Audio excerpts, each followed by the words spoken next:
Okay, the third and final video for today is that we're going to put them all together now. So we learned about combining like terms and we learned about distributing. So now we're going to start and put that together. All right. Two common mistakes that kids make is they forget about this thing called order of operations, and then they forget about distributing the negative sign or the subtraction sign. So we're going to start with the order of operations first. Remember, kids, that order of operations tells us that we're going to have to do parentheses first, then exponents, multiplication or division, and then finally adding and subtracting. Well, with the distributive property here, really we're looking at the three. We're going to simplify what's on the inside first, then we're going to distribute, and then we're going to add and subtract. So the common mistake, as you can see in this problem right here, is that if we had 3 plus 5 times the quantity of x plus 1, a lot of kids will make the mistakes and add the 3 plus 5 because they'll see that. That looks like it right there. 3 plus 5, absolutely, that's 8. And then they distribute the 8 and come up with 8x plus 8. Well, this is wrong, all right? Not good. You got the distributive property right. That's good that you understand that, but you didn't do the order of operations. So let's look at the correct way. We're going to multiply and then add. So we're going to distribute, then add. We don't do anything with the 3, so we bring the 3 down.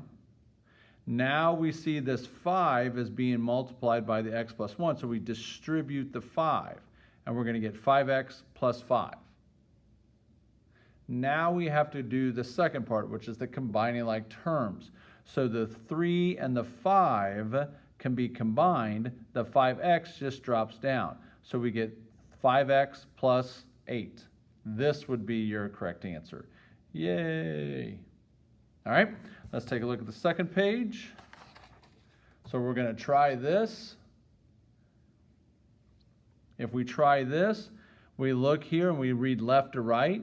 4x plus 3 plus 6 times the quantity of 5x minus 4. So here's our times. So remember, we do multiplication first. So since we didn't do anything with the 4x and we didn't do anything with the plus 3, we can bring those down. All right. Then we're going to take this 6 and we're going to distribute it. So 6 times 5 is 30x. And 6 times 4, which is 24.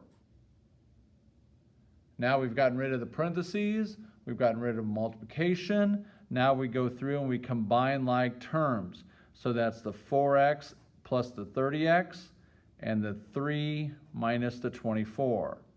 So 4x plus 30x is 34x.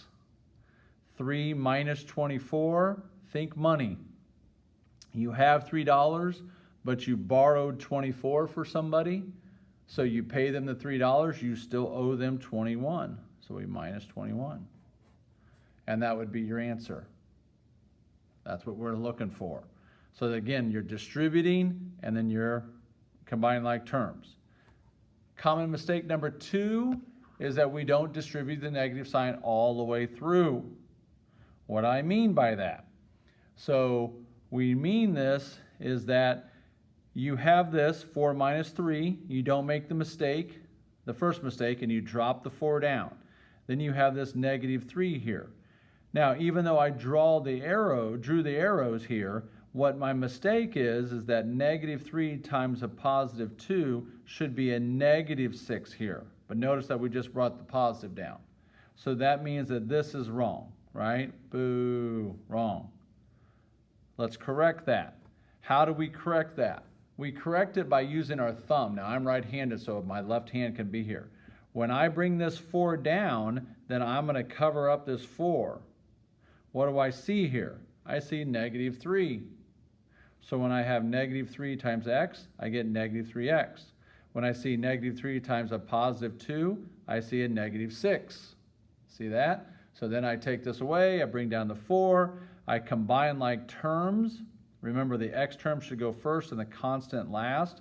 So I bring down this negative 3x, and then 4 minus 6 is negative 2. Yay. Think about what you're doing, folks. Now you can do this, right? So if I had tried it again, this looks very similar to this same problem. This time I just have a negative sign here. So if I have this, I bring down the 4x, I bring down the 3. If I cover all of this up, I see a negative 6 here.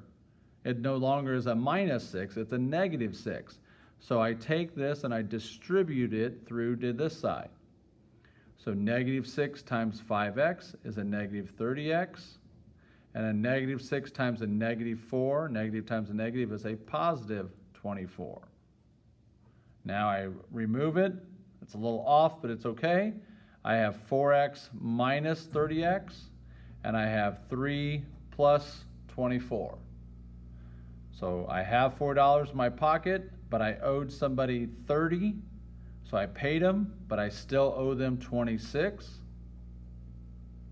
And then 3 plus 24 is 27. That would be my answer. All right, cool. Do the rest of these and we'll be good to go.